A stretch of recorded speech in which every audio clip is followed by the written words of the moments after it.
Today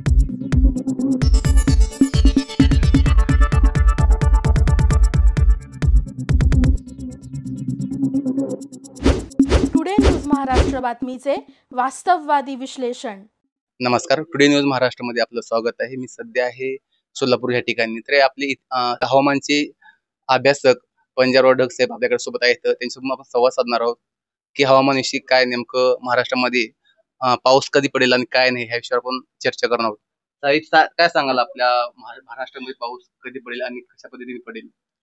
तर मी आलेलो आहे सोलापूर जिल्ह्यामध्ये आणि या ठिकाणी एक शेतकरी सिद्धनाथ कृषी केंद्र यांनी शेतकरी चर्चासत्र आयोजित केलं आणि शेतकऱ्याला एक अंदाज सांगितला. काय झालं, सोलापूर जिल्ह्यामध्ये इतका पाऊस पडला, मग हे कधी उघडणार आहे शेतकऱ्याला हे. तर मी म्हणलं होतं की 31 मे पासून सूर्यदर्शन होणार आहे. तर सूर्यदर्शन झालं. आज आहे 1 जून 2025. तर शेतकऱ्याला सांगू इच्छितो की आणखी 6 तारखेपर्यंत ज्यांची शेत दुरुस्त करायची असेल तर तुम्ही शेत दुरुस्त करा, कारण की राज्यामध्ये 7, 8, 9च्या दरम्यान परत एकदा पाऊस येणार आहे, भाग बदलत पडणार आहे, जोराचा पडणार आहे, म्हणून हा अंदाज लक्षात घ्या. पण मी ज्या भागात आलो त्या सोलापूरमध्ये मोहोळ तालुका आहे. मोहोळ तालुक्यामध्ये आज देखील या ठिकाणी 1 आणि 2 जूनला थोडा तुरळक पाऊस पडणार आहे म्हणजे या ठिकाणी, म्हणून हे अंदाज लक्षात घ्यायचा. पण त्याच्यानंतर शेतकऱ्याला सांगू इच्छितो, तुम्ही काय करा, 6 जूनच्या अगोदर तुम्ही शेताची कामे करून घ्या, कारण की 7, 8, 9च्या दरम्यान एकदा पाऊस पडणार आहे. त्याच्यानंतर 11 जून, 12 आणि 13च्या दरम्यान थोडं वातावरण कोरडं राहणार आहे. पण 14 जून पासून ते 18 जून महाराष्ट्रात मुसळधार पाऊस पडणार आहे. म्हणजे पहिल्यांदा सोलापूर जिल्ह्यात इतका पाऊस पडला आणि त्याच्यात जर जास्त पडला तर या शेतकऱ्याच्या पेरण्याच होणार नाहीत.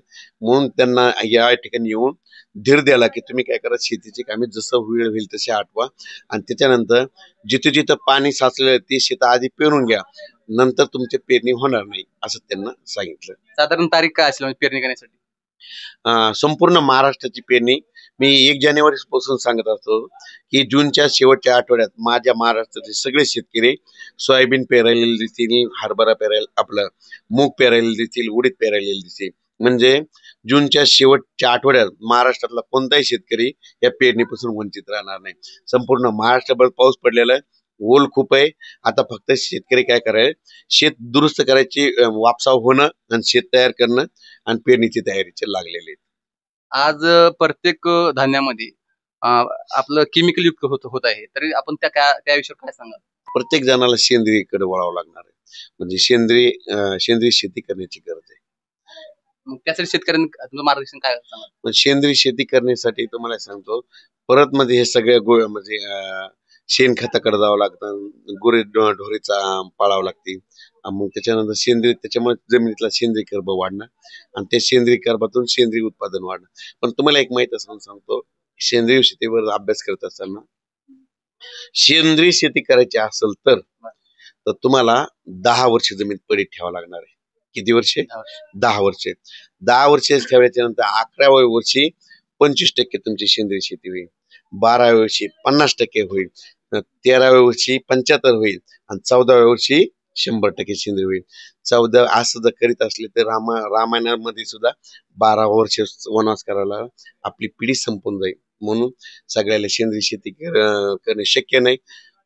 पहिली गोष्ट, सेंद्रिय शेती करतील बी, पण त्याला सोयाबीनच्या बियाणाला 10,000 रुपये द्या. सेंद्रिय शेती लोक करते, तुरीला 15,000 भाव द्या, करू शकते, पण त्याला भाव नसल्यामुळं ह्या सगळ्या गोष्टी म्हणजे तिथं पैसा लागतो सेंद्रिय शेती करायची असेल तर.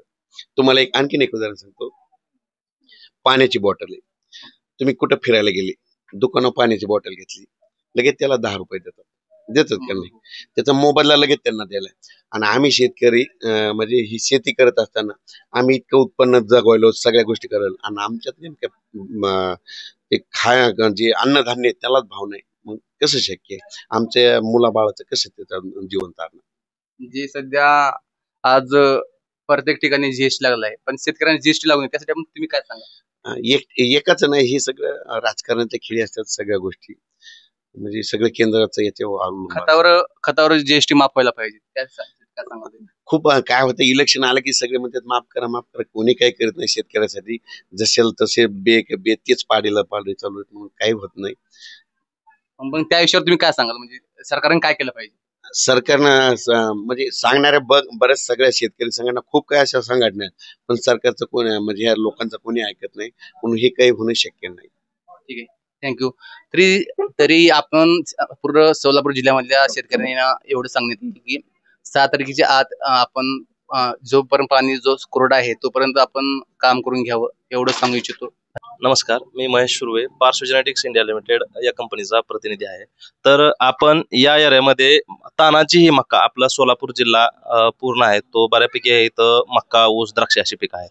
तर मक्यामध्ये आपण क्रांती करणारं असं वाण आणलेलं आहे.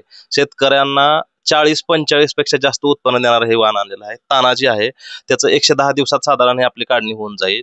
9 ते 10 फुटापर्यंत यांची उंची आहे आणि आळीला याचा प्रादुर्भाव कमी आहे.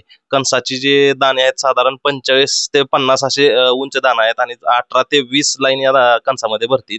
शेतकऱ्याला जास्तीत जास्त उत्पन्न जर करायचं असेल तर या तानाजी या वाणाची अवश्य निवड करावी. हे वाण आपल्या एरियामध्ये सोलापूर जिल्ह्यामध्ये सर्वत्र वितराकडे उपलब्ध आहे. जर ज्या शेतकऱ्यांना घ्यायचं आहे, कोणाला भेटत नसेल तर माझा संपर्क क्रमांक देत आहे 86 00 48 47 81. धन्यवाद. आपल्या परिसरातील बातम्या पाहण्यासाठी आजच टुडे न्यूज महाराष्ट्र चॅनलच्या बेल आयकॉनला क्लिक करून सबस्क्राईब करा व नोटिफिकेशन मिळवा.